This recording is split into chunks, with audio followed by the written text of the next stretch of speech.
Welcome back to the April edition of Conversation with Archbishop Kurtz. This is the middle segment, and I'm very happy to welcome Mary Beth Bowling. Mary Beth, thank you so much for being here for this little interview. Certainly. I'll tell our folks a little bit about Sure. your background. First of all, Mary Beth is the Assistant Superintendent of Catholic Schools. She has been working with our Catholic schools for the last 7 years. And before that, taught and was an administrator, a principal. She and her husband, Mart, and 2 children are members of St. Martha Church. And we're really very pleased with the kind of leadership that Mary Beth has provided. I hope you realize, Mary Beth, what a good reputation you have. People like to work with you. Thank you So very it's much. kind of a nice That's thing. a good thing, but thank you. Now, we're going to talk a little bit about what it means to be an educator, but I hope you don't mind me saying I'm going to talk about the vocation of being an educator, which of course means a calling from God. But tell us a little bit, how'd you get into this education area? Well, I think it was a calling indeed. Out of high school, thought I was going down a different pathway and spent a year at Bellarmine and was on an athletic scholarship and enjoyed that. But during that summer, had some conversations with people that I have a lot of respect for and decided to go into education and did so from there. And it soon became very evident that that's where I needed to be, and that was my calling.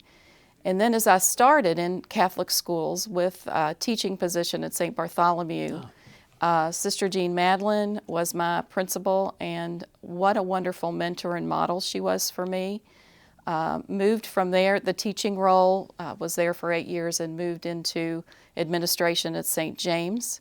Father Bill Wagner, Monsignor Horrigan, wonderful partners in education, and my first time as an administrator, very supportive. Were you principal there? I was. Yeah. And then actually had the opportunity to begin St. Patrick's School with Father Jack Schindler, Sister Millie Roof.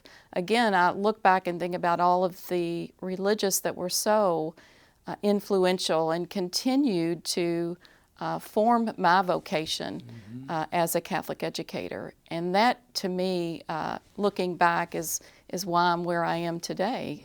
You know, I come from a large Catholic family, and What was your parish growing up? Actually, St. Martha. St. Martha. Growing up, St. Polycarp, St. Martha.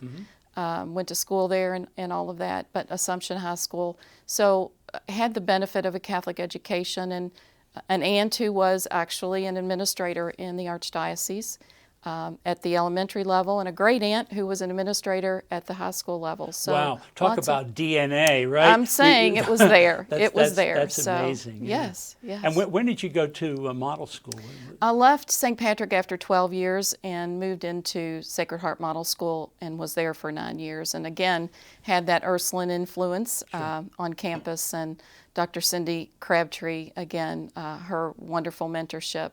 And then just the calling to be in the role at OCS, just I saw the advertisement and thought, you know, something is telling me that is my next well, we've step. been very blessed because of that. You've been super as an administrator, working so much with Leisa, and Leisa, of course, began in her role with as superintendent, I think in '98. Yes. So, my gosh, she could have been a teenager when she started. Yes, and a wonderful mentor to me these last 7 years. Well, you have worked as a team. We very, sure very have. Well. You very, really have. very closely, especially during this last year. So. Yeah, absolutely.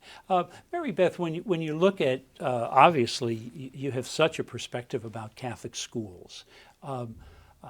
Just talking about your history, your love of Catholic schools, of the Catholic school students and families, the teachers, especially as you mentioned, so many of the religious that had such an effect on you.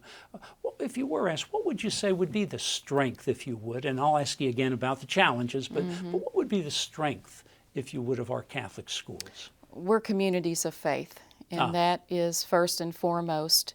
When you walk in a building, you can feel it, you can sense it, and you know it.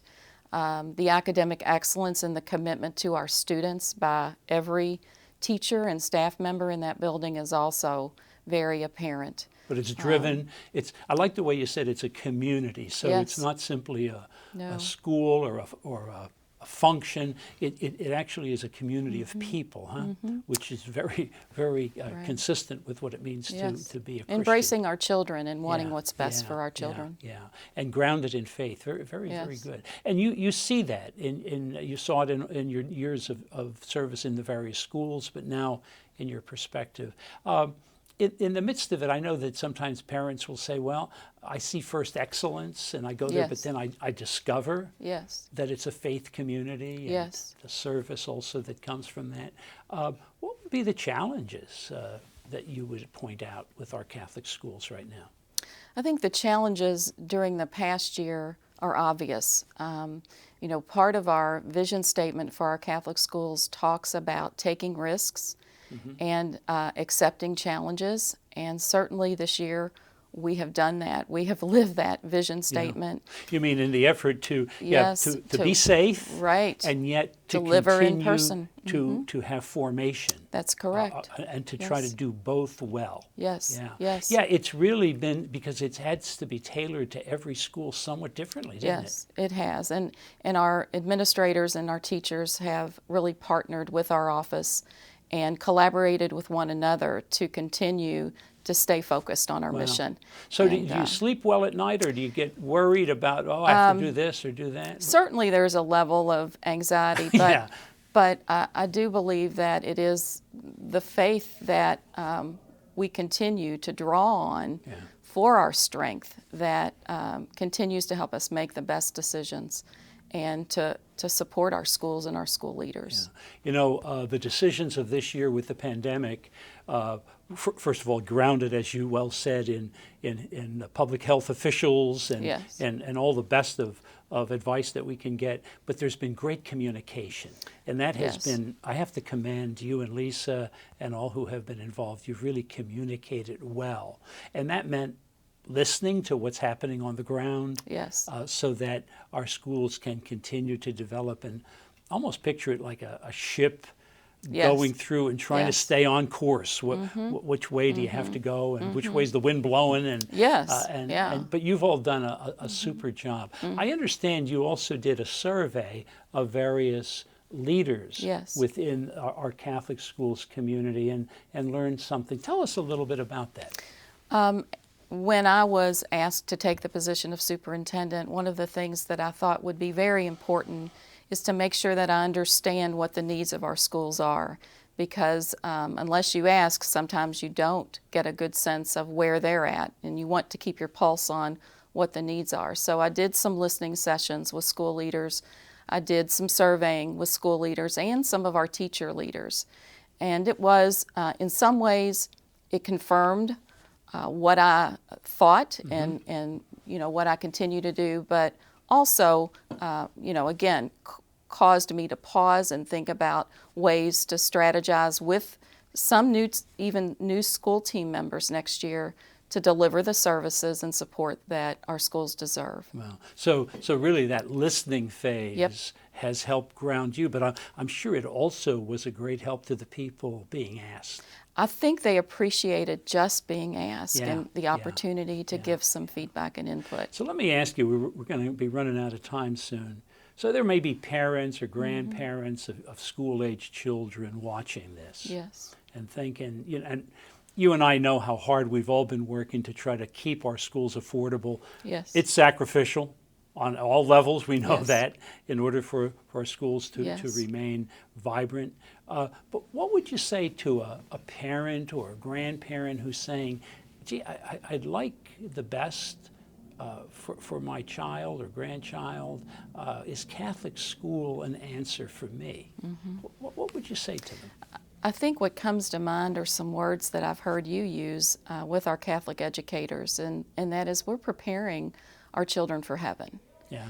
And yes, you can get a strong academic program in many other schools, but can you get the value system that you want your child to have in order to grow into that adult in order to grow into who they are and have a set of values that will lead them into lasting adulthood. values, huh? Yes. Yeah. Yes. I like to say to be a good citizen of heaven and earth. Yes. And we Yes. certainly produce, I think, help to shape both. Yes. I'm very proud. Are Yes. you proud of the young people? Oh my coming gosh, out of our schools, huh? it's so affirming, especially as I was a principal for 25 years in our system. So to have those students contact me and tell me where they're at and what they're doing is very affirming.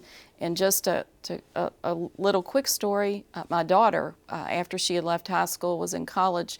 We had been on campus, her high school campus, just for an event, and we left, and she looked at me and she said, "Mom, I never knew what gift you gave me when you allowed me to attend Catholic schools." And so that is Mary a very Beth, powerful. thank you. And speaking of gift, that's a good way for us to conclude this conversation, because really you've been a gift to us in your leadership with our Catholic schools.